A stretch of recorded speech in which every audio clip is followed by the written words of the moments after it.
Welcome, everybody. I'm Bryan Cassady.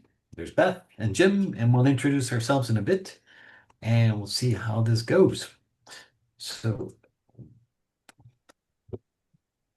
so our theme today is going to be about working together with AI and trying to have a good human interaction with AI built on expertise. Now, let's see if this works. It doesn't flip, Jim. Oh, Yeah, it's all right. So this talk is part of a series of talks that I've put together for the launch of my new book, The Generative Organization. It's a follow-up on a book I wrote a while ago called Cycles. And Cycles people said, fantastic book. I love all this stuff about innovation, but it's hard and I have to work. And we started doing some things with AI and found out that we can do most of the things that we were talking about in my original book with AI. So we decided to put together a playbook where you use AI to do things better, faster, and easier. It has a lot less theory, a lot more about how you get things done. And the basic message is a call to action for the effective use of AI. And if you stick around at the end, you'll get an option to download a copy. Jim, can you flip forward here? Because it's not flipping for me. okay. So that's the wrong way. So the core message of this presentation and the book is AI can be a wonderful thing. However, bad AI wastes a lot of time, kills a lot of trees, uses a lot of electricity. To work effectively, what you need to do is you need to combine domain expertise. You need to know something about the business that you're working in. Method expertise. If you're in sales, you need to know something about sales. You're innovation, you have to be in innovation. Today, we're going to talk to you about jobs to be done. You need AI expertise, which is how do you interact with AI and how to use it intelligently, and how do you keep your brains on in the whole process. Jim, you flip forward again. Our solution was to put together a book which has a framework for how you work with AI and 28 chapters covering the full innovation process. We talk a little bit about method. We talk about AI expertise. And for each chapter, there's a do, review, and a share prompt. And there's GPTs.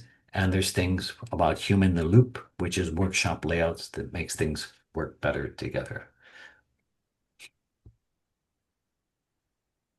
If you want slides for the talk, there's a link in the chat where you get a copy of the slides coming up. And keep on going. Jim, I'm sorry, I'll just do a thumb. Okay, great. So today's talk is about jobs to be done. It's about stop debating and start aligning. And if I look at the reason for this and why it's important is alignment is the foundation of everything you're going to do in business. If you don't know where you're going, chances are you're not going to get where you want to go.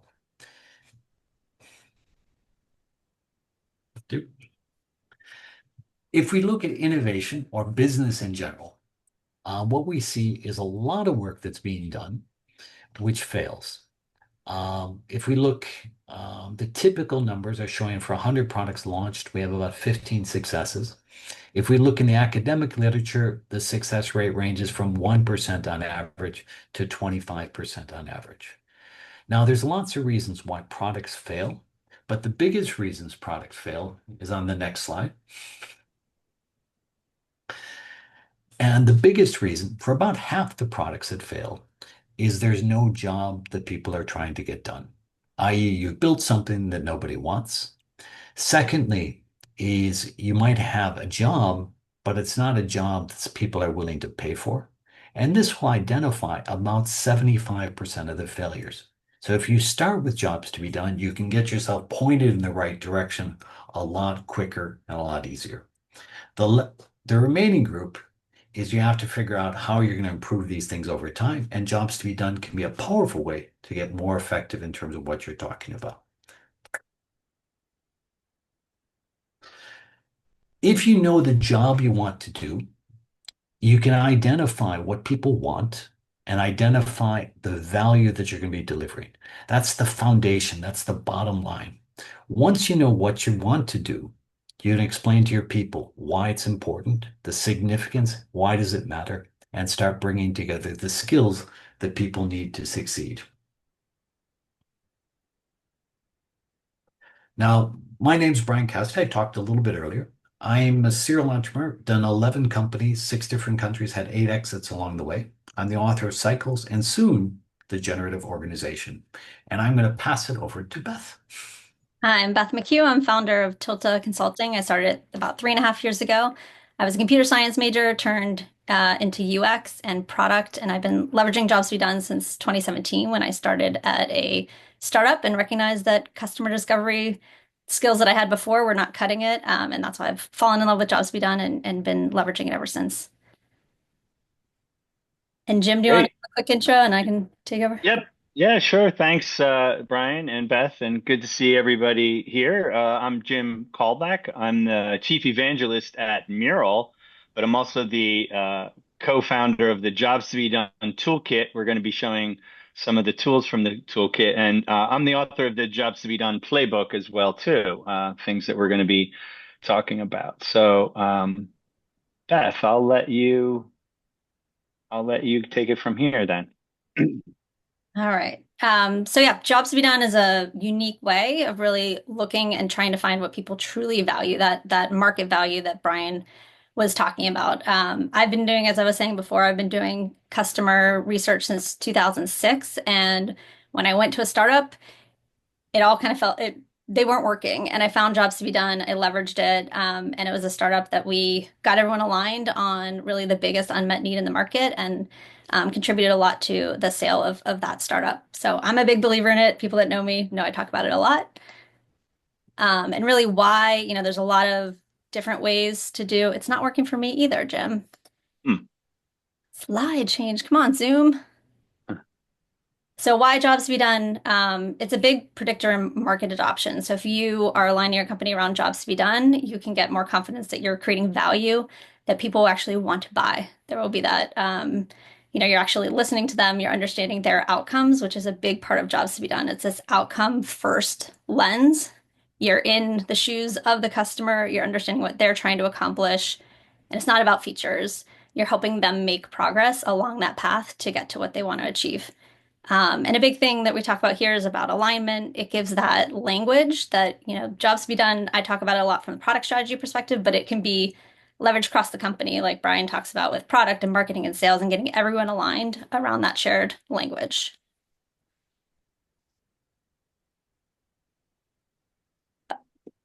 It was letting me go. It was, there we go. Okay. No, I think I got it. I think it's giving me controls.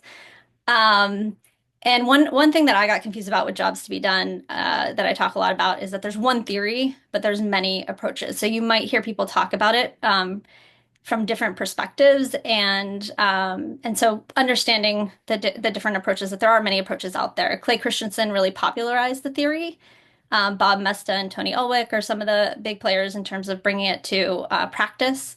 And I feel honored to be speaking with Jim, who has wrote the book, The Jobs to be Done Playbook. He really blends these types of approaches like Tony's and Bob's with others, and creates an approachable toolbox, emphasizes collaboration, which is really big for alignment, and mapping those insights. We're both product people, so not just getting the insights, but bringing those insights into action and execution.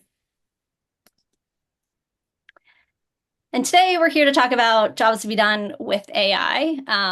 And Jim, Brian, and I really align on a lot of this, that AI can help you go faster, but you have to be really cautious to not let it think for you. That is where you can have a risk of getting headed in the wrong direction. And there's a lot of keys to making sure that that doesn't happen for you and your business. We'll talk more about that. Some ways that AI can help in this direction, creating hypotheses. It's great at doing that. That starting point, you're not starting from a blank slate, but it can get you started with something the team can react to. Drafting interview guides. I know a lot of people use recruiting and interviewing, not a lot, but some people use recruiting and interviewing users with AI, either real or synthetic. Summarizing interviews, creating workshop agendas. So the ones that are starred, we not only will touch on today, but we have a prompt library to give you some tools to get started for yourself if you haven't already. But one thing is, if it goes unchecked, it can really lead you in the wrong direction. And just to have in the back of your mind, LLMs are really limited it's limited by the training data, so what information it has. And I like this example of an image because it starts to show how situational awareness and flattening the human experience, that there's areas that it just doesn't quite get and can lead to really weird outcomes, such as my third hand, which I would love to have a third hand. I have children. I would do a lot. I think it also gave my one child like webbed fingers. So it goes wrong. It sounds right a lot of the time with a lot of text, but you have to make sure that you're keeping your keen eye on because it can really mislead you. It's not working for me again, Jim. Yeah. That's right. This is my last one. Then it's your turn. Um, and one of the things that kicked off, actually, I was talking to Bryan, kicked off kind of this whole talk, I think, was talking about garbage in, garbage out, and that, a lot of people are using these tools and just taking what comes out of it. But there's really three things that I think about when it comes to ensuring that you're avoiding garbage in, garbage out. One is knowing how to prompt. So you need to have good prompts, not just typing whatever into the prompt, but you need that clear context. Otherwise, you'll get some stinky outputs. You need to know the jobs to be done framework in this context because you're having that keen eye of what is making sense that's coming out and what might be off, not actually correct. And I'm very passionate about it's great to have hypotheses through AI, but validating with real research, talking to real people.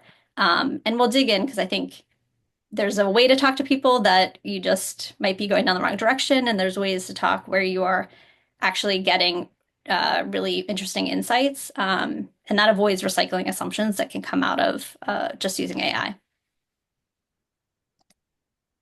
So, Jim, I think I'm going to turn it over to you Okay. to be able to dig into your process and Yeah. get us kicked off on our little exercise here.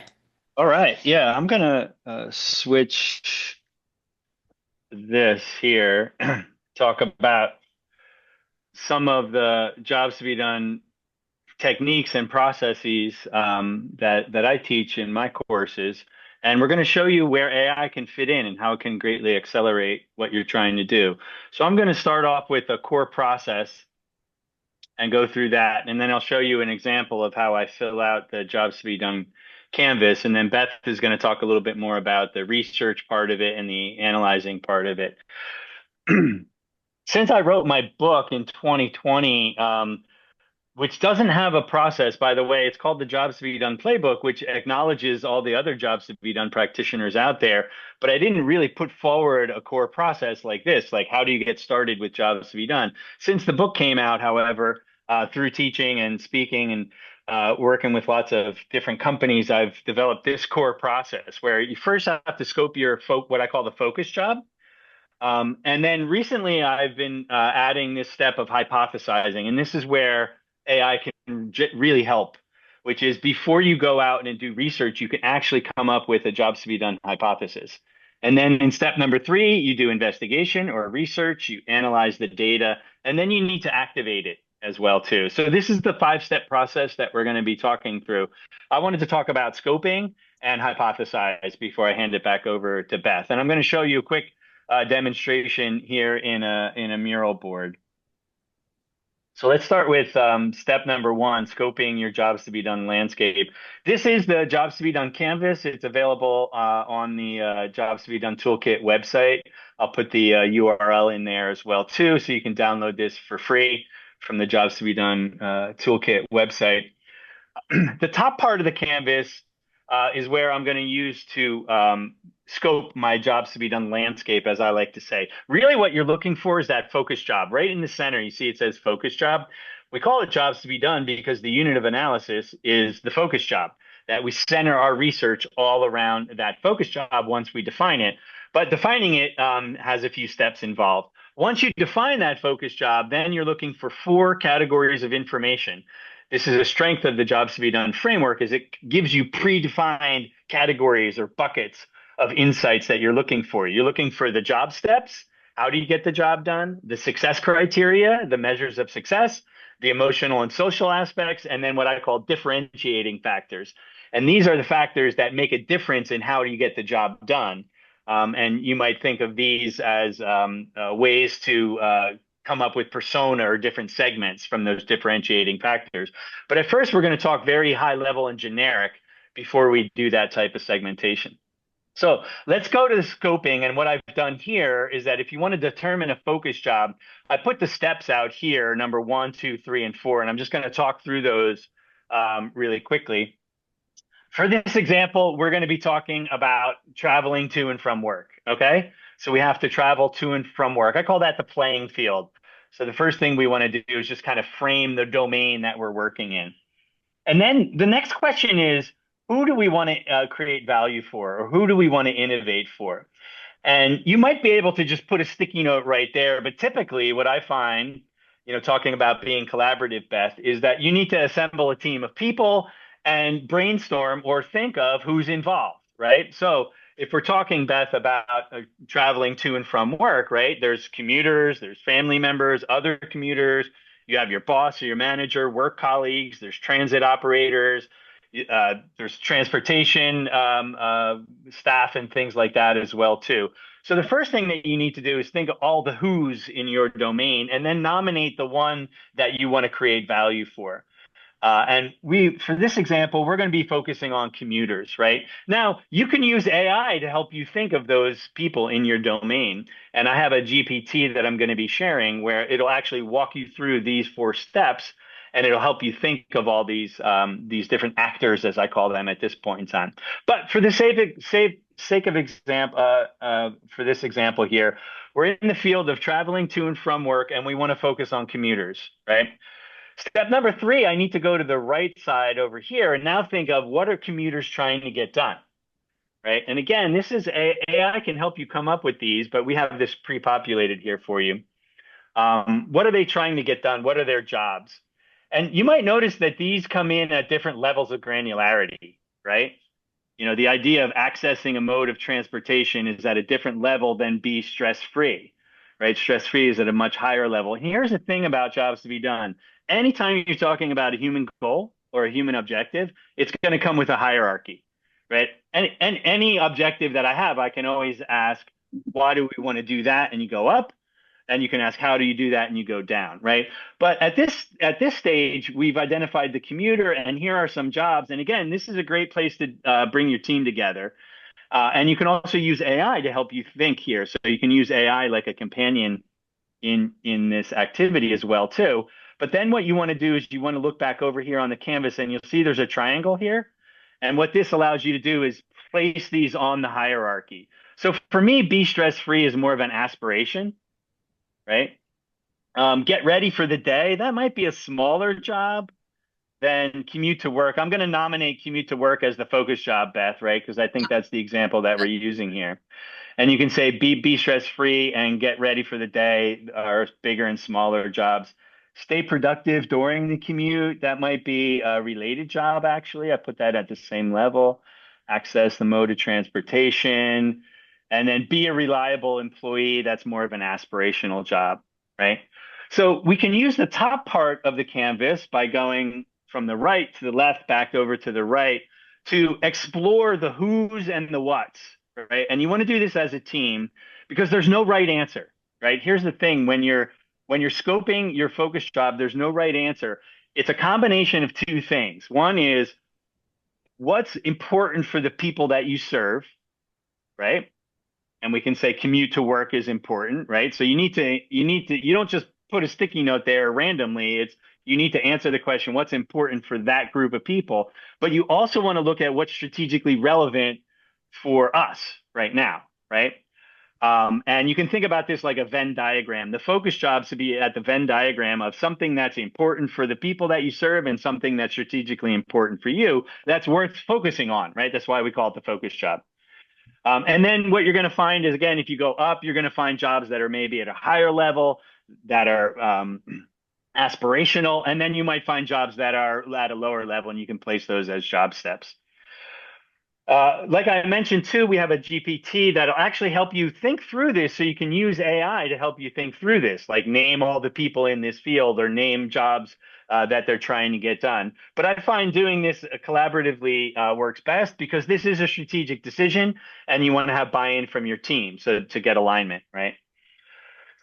So once I have this focus job, now that becomes the unit of analysis, and everything else is in relationship to this focus job, right? And you'll notice on the canvas here that we have a dark line here, that the job steps, the success criteria, the emotions, and the differentiating factors are all in relationship to that focus job and only that focus job, right? If somebody comes along and says, yeah, but what about this other task or this other job they're trying to get done? You can say, that's great. That's over here in the related jobs, or that's a job step. It's somewhere else. We're focusing on commute to work right now. So now what we want to do is we want to create a hypothesis. And this is really where AI will shine. And I'll show you an example of how after I have my focus job, how I interrogate AI to help me fill out the rest of this framework. That before I go into the field, I can actually come up with a hypothesis. Now, some people are going to say, nope, you shouldn't do that. I think though with AI, it makes you a smarter researcher if you understand the job steps and the success criteria and the emotions before you go and talk to people. It makes you a smarter researcher. That's my take on it. However, you don't want to skip over interviewing people, right, Beth? That AI is still, it's Yeah, only going to be I'd a love hypothesis. to, before we You go to go. me, are you gonna I'd love to walk through the custom GPT too. Yeah, I'm gonna go. I'm gonna Okay, do that right sorry. now. Yeah, I'm gonna I do thought you that were right now. kicking it over to me, but yes, No. I'm a big believer in don't just take that. Yeah, exactly. So I have this. I believe you're seeing my GPT now on ChatGPT. Is that right? I just want to confirm Yep. that we're seeing it. Thanks for that. Yeah. So we're in step number two, which is I have a focus job, and I'll just click on I have a focus job. And let's see, somebody's using somebody else is using ChatGPT right now. It's not just me. Wait a minute. Commute to work. I'm going to say commute to work. Right. So what this is set up to do is it's going to interrogate me based on those four buckets of information. It's going to generate job steps for me. It's going to generate success criteria. It's going to generate the emotions and the social aspects and the job differentiators. Right. So it says here's a draft job map for commute to work. And what I can do is here's what I do. I'll show you what I do right now. Mural does have an AI capability, but the GPT here is going to be a lot stronger. So I just copy those 12 steps that it gave me. I'm going to go back over to the board. And if I paste those here, oops, I did it twice by accident. And then I can put these into a line. I like my steps to be orange. I color code my elements. Jim, can I ask you a question? Yeah, go Where ahead. where is AI helping you the most, and how much does it really accelerate you? I think it helps you because at this point in time, when we're creating a hypothesis and we're thinking of commuting to work, right? There's a couple of existing sources of information that I could tap into, right? My own experience in commuting to work. I could assemble a group of colleagues and we could think through that together, or I could just do a simple hallway interview and get people to help me think through these steps. But what I find is that when you do that, you often miss things, right? And it's not thinking of the beginning, you're not thinking of the beginning, middle, and end. Just by just by doing this, now I have 12 steps for commuting to work, right? It helps you expand your thinking, right? And it gets you to where you need to be faster. Now, what I need to do here, Bryan, is I need to read through these, right? And make sure they all make sense, they're at the same level, they're well formulated and things like that. But if we look at this, as we all know by now, sometimes AI does some really cool things and it's like not bad, right? You need to wake up and prepare to leave. I don't use ands in my job steps, so that's a mistake, even though I prompted it to not use ands. So I would reformulate this. Choose mode of transportation, assess travel conditions, depart from starting location, wait for to initiate transportation, choose travel route, navigate to transit, travel along the route, manage disruptions, arrive at the destination, and so forth, right? So it really gives you a breadth here, Bryan, but it's going to be a little wonky, right? So I still want to use my own experience, but might want to talk to one or two people as well too. Or if I did this as a team, right, we can talk through this. Now, it still needs validation as well too. So not only do you have to use your own judgment to avoid garbage in, garbage out, we need to go out in the field and actually validate this, right? But what I find is that now I'm a little bit of a smarter researcher. Now, commuting to work is not rocket science, right? But I've worked, for instance, in my career, I've worked for compliance managers in mines, like mines where you dig things out of the ground in South Africa. I don't know anything about compliance management of mining in South Africa, but guess who does? ChatGPT does, right? So before I go talk to those people, if I have a job map of what a compliance manager does in mines in South Africa, I'm a much smarter researcher, right? So jobs to be done can really accelerate this part of the process. Oh, and by the way, my GPT, I'll just switch back over there. Now it's saying, hey, do you want to move on to step 3? If you look over this, I'm just going to say yes. Boom. Now it's going to generate 50 success statements for me. Here, the next box in my um oh no wait. I'm just going to say success criteria. It didn't do what I wanted to do. You ever notice that AI doesn't do what you want it to do all the time? It's kind of like a Especially toddler, when you're right? on a Zoom call, Yeah, right, exactly, many right. people. With many people, right? Yeah. Yeah, So it'll I do think it's a great like straw man. I like to call them straw man. So instead of starting exactly. something completely blank, you at least put That's something right. there that people can react to, which gets you much further down the path. Exactly. And that's a good point, Beth. It's something to react to, which for me takes away from the blank canvas paralysis, right? When you're staring at, hey, I have to create a job map and gather all these success criteria and what are all the emotions. It can help you give you a launch pad into that type of thinking, right? Very, very quickly. Now here it just generated very, very quickly 50 success criteria, which I've already copied over here. So I can put these here, and these are things like minimize the effort required to plan the commute, minimize confusion around the route or schedule, minimize the cost of the commute, and so forth and so on, right? So part of the jobs to be done analysis is to collect all of these, also to collect the emotions. And then here, these differentiating factors are things like whether commuting in a major city versus a rural area, or whether commuting by public transportation versus a private vehicle, and so forth and so on. Right. So I can think of all these differentiating factors that I might use to segment on later. But at this point in time, I'm just creating a hypothesis, Beth. Right. So we scope the jobs to be done landscape. And now I can actually collect all of these pieces of data that need validating, but I have a leg up. The other thing, by the way, too, Bryan, that this helps me do is it helps me scope this focus job here. By seeing all of that, I can say, is commute to work, is that the right size? Is that too generic? Maybe we want to focus only on public transportation, right?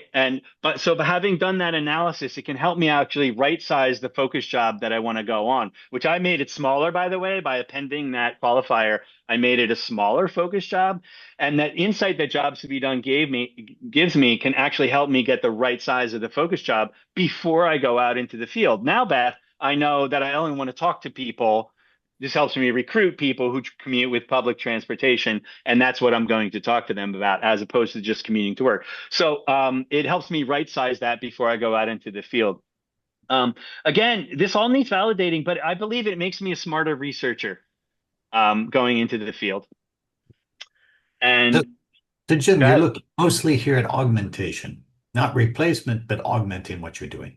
Yeah, not replacement. I'm a stickler for formatting as well too. Like I have a very prescriptive way that I format my job stuff. So you need to go in there and really read everything before you even make it a job. In fact, I did that over here.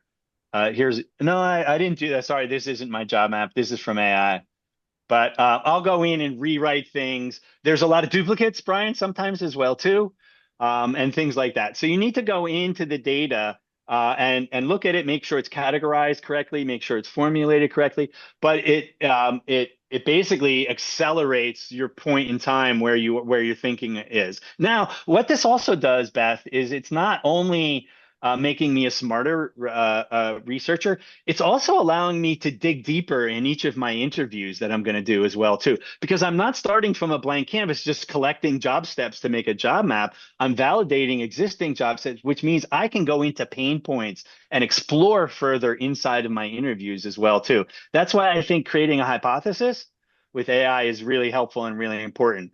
It makes you a smarter researcher, but it also changes the focus from collecting to digging deeper, right? And getting under the skin.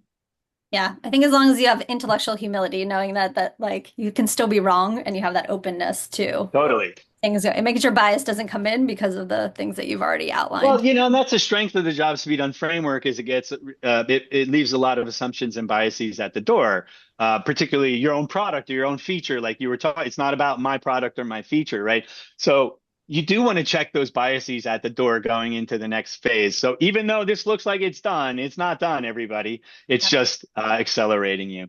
And with that, And I it's think I'm going and to it's go not back telling over. you like where do you even start, which Oh, yeah, absolutely. Yeah, the priority of it. Well, and that's the other thing about doing interviews is that doing the interviewing process also gives you the sensibility to interpret this data, right? So, like, which one of these job steps is hardest to get done? Is I don't know. I gotta talk to people about that. And AI is not really good at prioritizing things from a human perspective, right? And I think as a researcher, I want that sensibility that I get from talking to people about doing this job, so that I'm able to interpret this data, which I'm not able to do right now. I can just formulate it, right? But I need to go out in the field and do some interviews, Beth. yep. And before I jump into the investigate step, there's one question in here that I thought would be good to address that in your experience, what are the most overlooked but high impact jobs to be done in the AI space that startups or product teams often miss when designing AI driven solutions? I'm curious your Yeah, reaction to that. I would flip that because you're yeah, trying to right. find what is the job to be done? What are people trying to That's right. accomplish and trying to do? And then layering in how can AI help with that? Absolutely. Just like with Yep. this process, we're layering in AI. We're Exactly. not Yeah. starting with AI. Yeah, exactly. I mean, AI is a hammer and every problem is a nail, right? If you have a hammer and every problem's a nail, you're just going to put AI on it, but that's not going to solve your underlying problem. So I would still start with jobs to be done. It's a starting point. Yeah. Yeah, I have a few examples of even founders. They go after the AI driven solution and then they realize nobody wants it, and Yeah, then right. come back and are like, oh yeah, we need to figure out what people want Yeah. and And where there's demand. that's exactly what Bryan said in the introduction. As an innovator, we should top of mind should be what if nobody wants it, right? The Mhm. right side of his matrix, nobody wants it. That's the problem that jobs to be done solves in part. It doesn't guarantee anything, but it helps reduce the risk that nobody would want your innovation, even your AI driven innovation. No, but I think what's really good with this is you explicitly ask the question, what is the job to be done? And a lot of times we come with a solution and we haven't figured out what it's doing for somebody on the other side. So I find it's fantastic.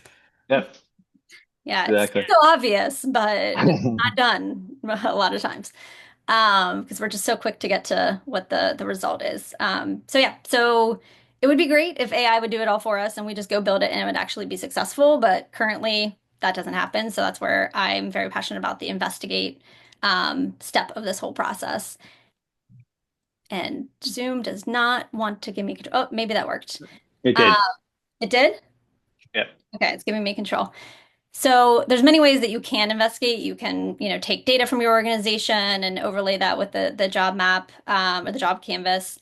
What I love to do is start with interviews. And there's a lot of people talking about going out and talking to customers, but sometimes that's about talking about their product or trying to sell on in different ways. And these are not those types of interviews. Those interviews can are the ones that go to features that don't nobody actually wants. What I find most valuable, especially as you align this to the canvas, is you need to ask them about their story. So tell me about the last time you commuted to work. You're not talking about your product. This is completely absent of your product because you're trying to understand where the other opportunities and the unmet needs it might be related to your product, it might be outside of your product. A big guide that I always say is you should be talking less than 25% of the time. There's actually tools that can measure this. And I find I coach people on this. There's people that talk 75% of the time and just think getting head nods at the end is confirming these hypotheses. It's not. So a big part is staying in their story, asking about their stories about how they've accomplished this job, like commuting to work. Second is focusing on the journey. So we have that job map, asking them about these steps. What came first, what came before that, and mapping out their map to see if it aligns to these hypotheses, as well as understanding the struggle points. So where is their energy? Where are they talking about frustrations and things that were challenging for them? Try to ignore predictions. So people love to have opinions and predictions like, I predict that I'm going to go to the gym 5 times this week, but usually that does not happen.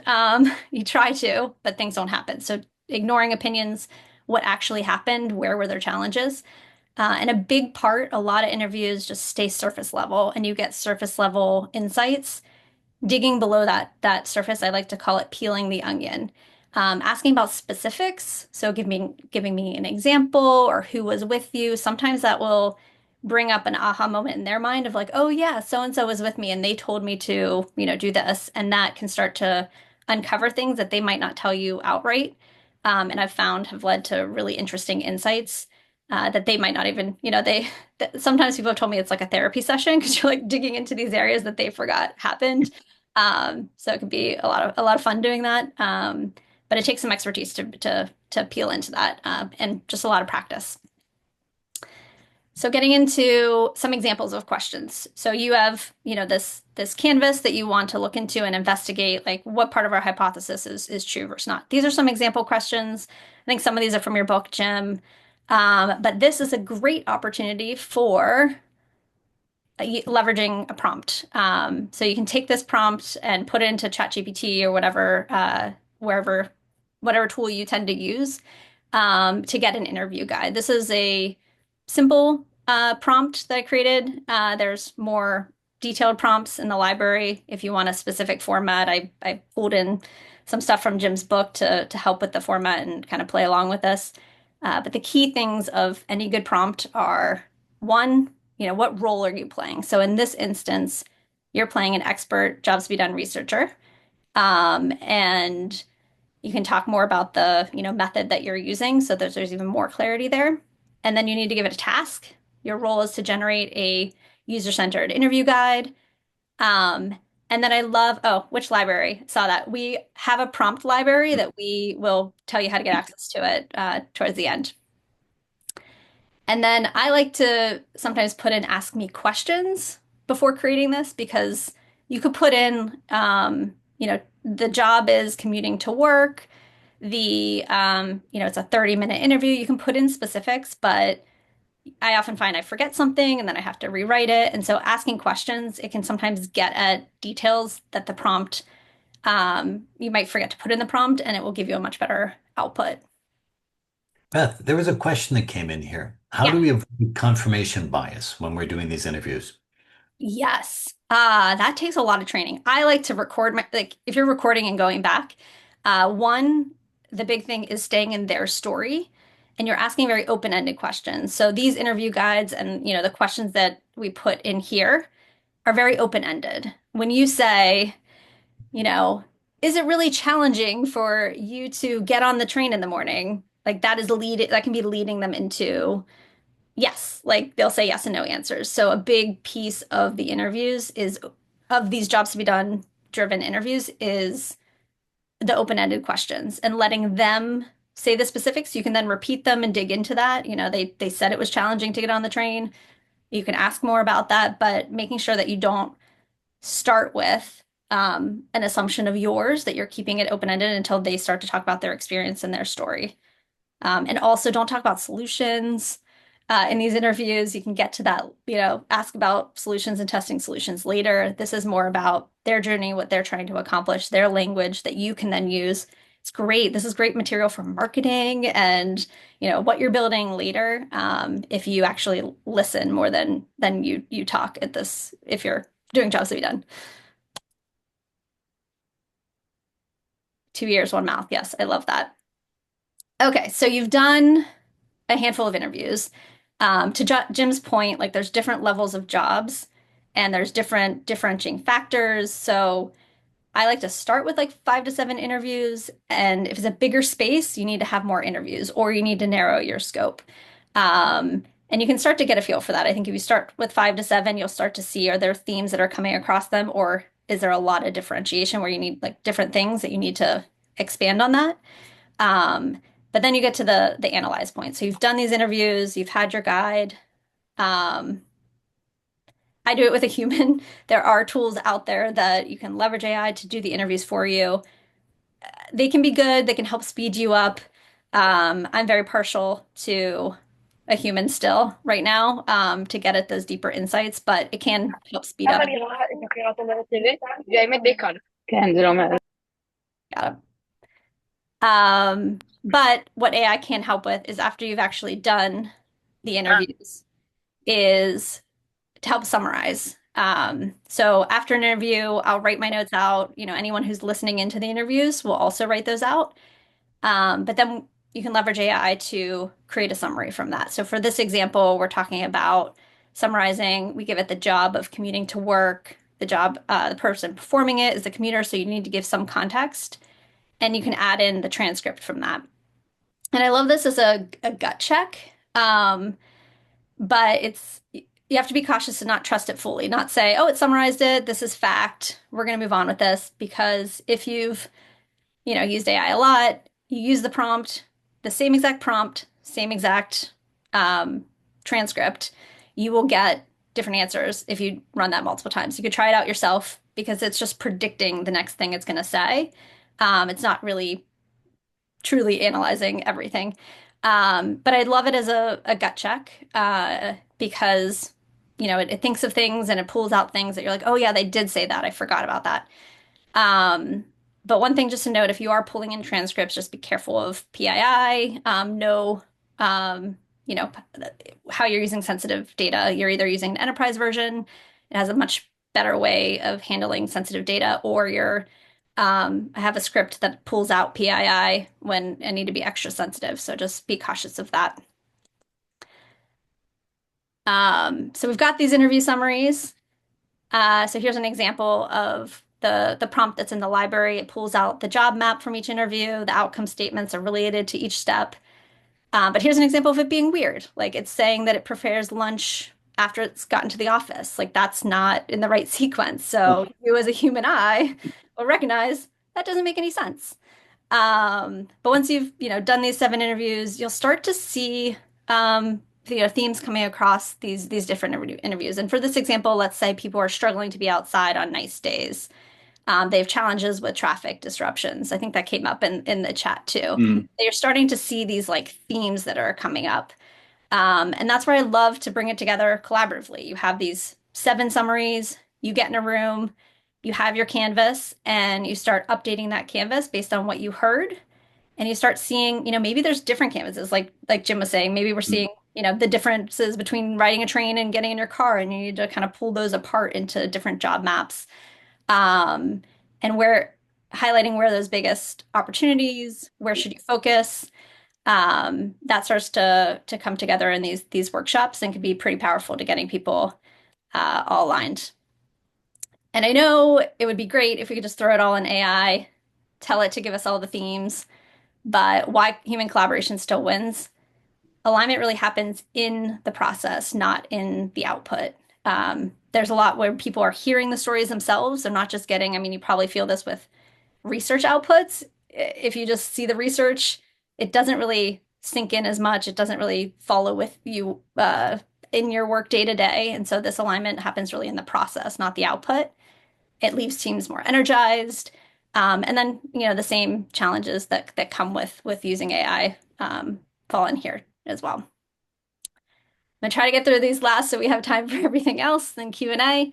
But when it comes to activating, so you have kind of a heat map of where things are coming up, and you need to get your team to activate around those. So coming out of those, creating jobs to be done statements. When I struggle too, help me so I can. So these are what you're hearing through the interviews and starting to put these into statements that talk about that job to be done that they're trying to accomplish. So create a list of these. If you start to see that there's a long list of these and you're having a hard time prioritizing those, there's not like a heat that's happening in different areas or clusters that are happening.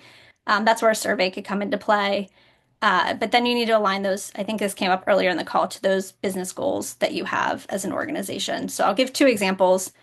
So let's say you went through all this analysis and you're trying to really hone in on where do you want to start as an organization. So here's an example of finding a new business opportunity. That's your goal. You need to find something new. And when you're doing these interviews about commuting to work, you're recognizing this need to that people want to be outside. They're feeling trapped in the train, or they're feeling trapped in a car on these nice days.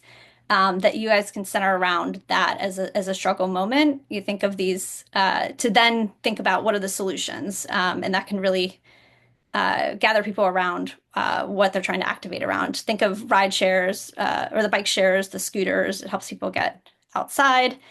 Another more smaller example. So Jim was talking about there's different levels of jobs, but here is an example of retention and satisfaction. So maybe your goal, you're more on the product side and you're thinking about retention and satisfaction.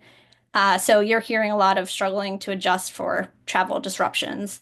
And so you're taking that and bringing that forward as a team and trying to figure out how to solve for that. So think of like ways rerouting and how that came up and came into play. And from there is a roadmap. So what is the biggest job to be done that you as a team want to start with?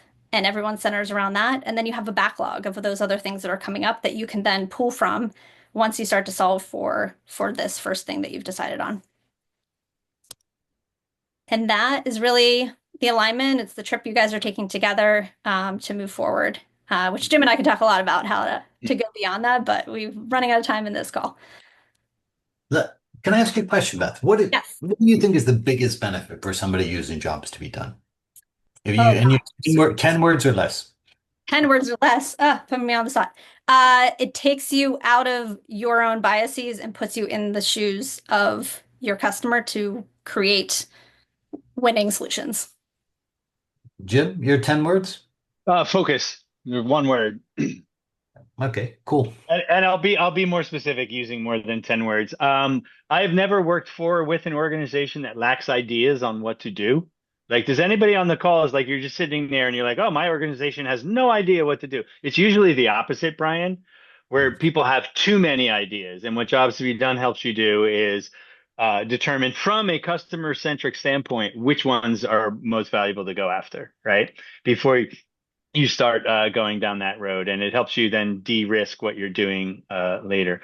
But from an AI standpoint, you can get there a lot quicker, and I also find you can cover more ground, Brian, right? Because doing a job speed on analysis doesn't have to be this high-end special project that only a elite group of people can do. It's now something that can be done in an ongoing way by many people across the organization, and AI helps spread that type of thinking.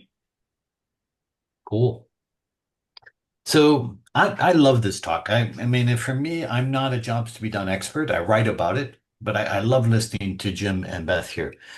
On the bottom line, you actually don't need us to move forward. You could follow the steps. We're going to give you access to lots of prompts, lots of things you could do. But I think, what we can look at is ways that we can make a lot of things better for you. And Jim, if you can go forward on this.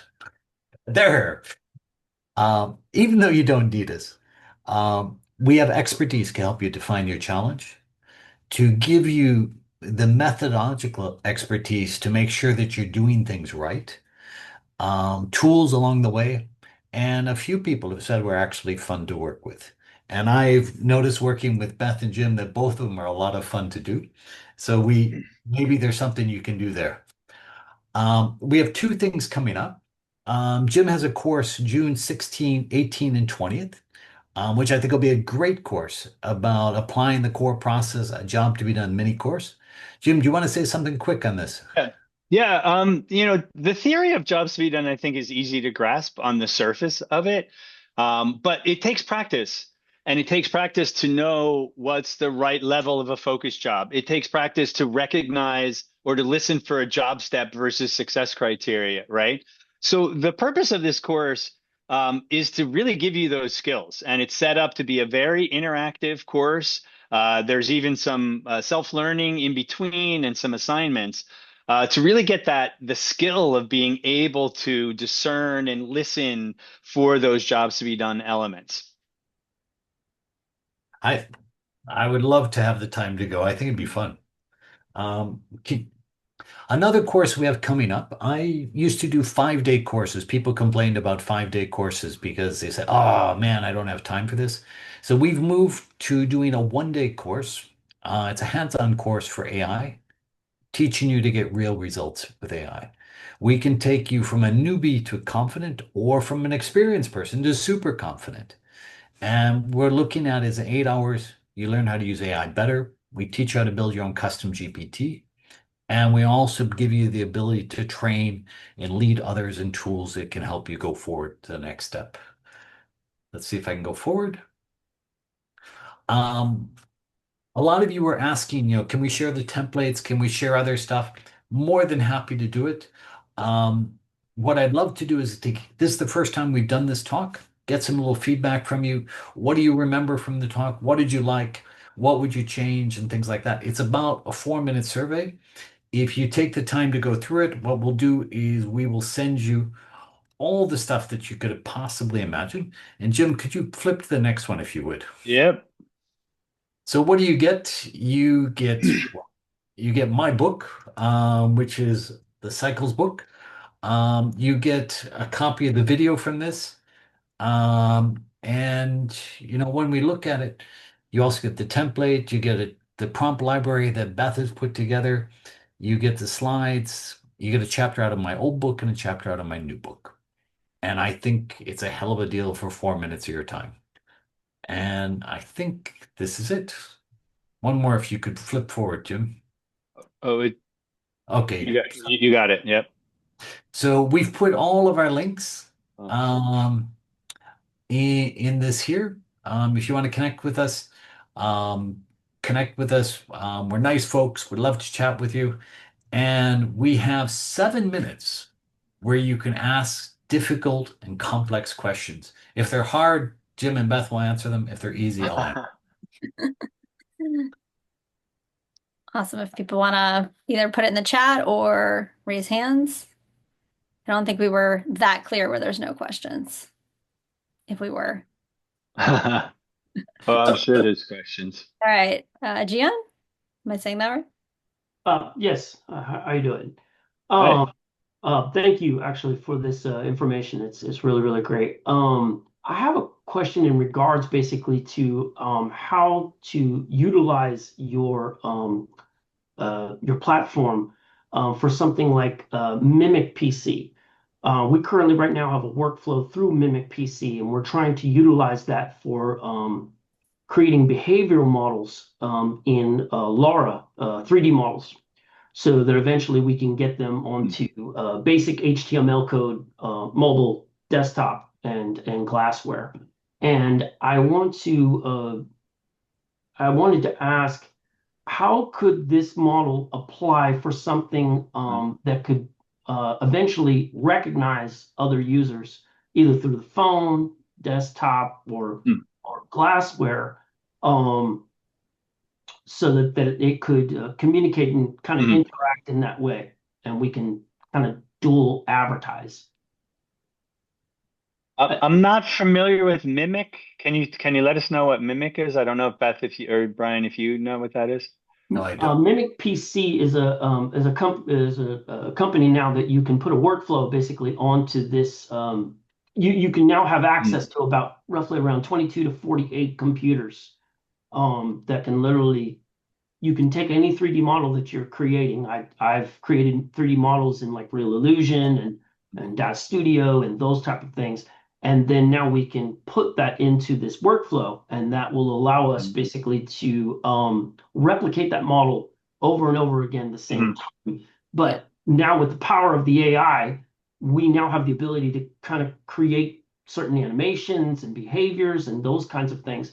And I wanted to know if there was a way that I could take your information that you have and infuse that basically into our prompts so that we could utilize that for different businesses in how basically one avatar could advertise for multiple different businesses. Yeah. Let me try and answer this one quickly because I'd Yeah. like to the second question. So I think, Johnny, the best thing you can do with jobs to be done is make sure that all the cool stuff you're doing actually is useful for somebody. Right. And, a lot of times we have all these solutions in place and say, oh, I can run 27 computers and I can do this and do that. The jobs to be done framework will help you define whether it's delivering value to somebody and value that somebody wants to pay for. Mhm. But if you want, well, you do send me a message afterwards and I'll happy to follow up on it. Yes, sir. I'm sorry, when you're speaking, I've got a bunch of, No, who are you? Brian Brian, Cassady. it's Brian. Okay, sorry. And I sure no, Brian. Time for one more question. This one's the best question. It's always the last question. People, you go on infamy. Everybody will remember your name. There is a question in the chat that we could take, which is, and feel free to raise your hand if anybody else has another question, but are there any circumstances in which jobs to be done is not applicable during the discovery phase? So I will say if it is discovery about finding the problem space, I don't have a good example where it doesn't apply. Jim, feel free. When it comes to the solution space, like you are testing solutions and prototyping solutions, like different methods are there, but you're still trying to see if you're meeting the jobs to be done along the way. I'm biased. I love jobs to be done in any space, but I don't know, Jim, if you have any other Yeah, examples. no, theoretically, we could throw jobs to be done analysis at any customer discovery problem, right? And I think it's really just more about whether it's appropriate or not. And first is, think about the effort that you would need jobs to be done insight on and the level of effort that you want to put into it, right? So you got to think about that. But to be honest with you, Beth, I think for me, it's like, you got to think about the team around you and the people that are going to consume the output of that and whether that makes sense for your organization to be going down that path. So I tend to think of jobs to be done as maybe a little bit more strategic, and maybe a little bit more where you have a gap in knowledge, right? If you're just doing an effort and it just needs to get out the door because you're just changing underlying code or something like that, and there's not a huge customer impact or human impact, it might not be appropriate to do jobs to be done. But like you, Beth, I think theoretically, yeah, you can use it to frame any customer discovery effort. I think what it does, it gives you a good roadmap and Yeah, it forces clarity in your thinking. And I that's can right. find a few examples where clarity of thinking is a negative. And maybe it's not the tool that solves the problem, but Mhm. it's certainly not going to help hurt you along the way. I agree. Yeah. No, So, well said, Brian. and I've really enjoyed the talk, Jim. I wish you guys had written co-written the chapter in my book now that I think about it. We But, Second didn't get edition, asked. We didn't Brian. get asked, Brian. yeah, Well, and that's what kicked this off was I read you asked me to read your chapter, so Well, there you go. it came thank together. you, everybody. Yeah. Um, Is and it time for one more question or not? yeah, go ahead, Stay Chris. on, go ahead. Just really quickly, Jim, Beth, and Brian, we use jobs to be done every day now and have done since we started our business. And obviously, I don't know why we haven't been using it for ages, which I guess is my question. Clay Christensen, Bob Mester, they made this all famous many years ago. Jim, you've echoed that. Why is jobs to be done so pervasive today and hasn't been for 10 years? That's a good question. I I mean, go ahead, Beth. I want to hear your answer. I was going to say personally because I think people have moved away from deep understanding and have gone very quickly to solutions because it's getting easier and easier to jump to solutions Right. and they're not working. Um, so I think it's a jobs to be done of jobs to be done. Mhm. People have a struggle moment where they keep building these things and no one's coming and that's what happened to me when I was doing customer discovery. I had a struggle moment where my tool in my toolkit wasn't working, and that's how I found jobs to be done. Mhm. So, I think also from my standpoint, Craig, I think there was, jobs to be done. Like Clayton Christensen, he operated in the stratosphere, right? Consulting, top CEOs in the world, and even people like Ulrich and Mesta were also fairly high level. And for me, I think jobs to be done wasn't very accessible. to folks. And I think there's been more materials out there, including my book. That was the purpose of my book, was to kind of take it down and make it more accessible for folks. But there's other people doing that as well too. So I think that contributes to why it's a little bit more widespread now, Craig. But I'm glad to hear that you're using it. but more mainstream now, because I mean, clearly Christensen and Mester were way ahead of their time. Yeah, yeah. So, Craig, let me give you a thought on this, and we'll make it the sort of the end here. I think in a world where we have answers to every question at our fingertip, it's becoming more and more important to ask the right question. And Jobs to be Done is forcing us to ask the right questions before we look for the answers. And I think it'll only become more and more important. It's forcing us to ask the right question because it's focused on what is the progress the buyer needs to make. Yeah. Right. I think that's a good statement to end this. Craig, you've got the leading quote at the end of the talk. And thank you, Thanks, Emma. everyone. What a great talk, guys. Thank you so much. Thanks, everybody.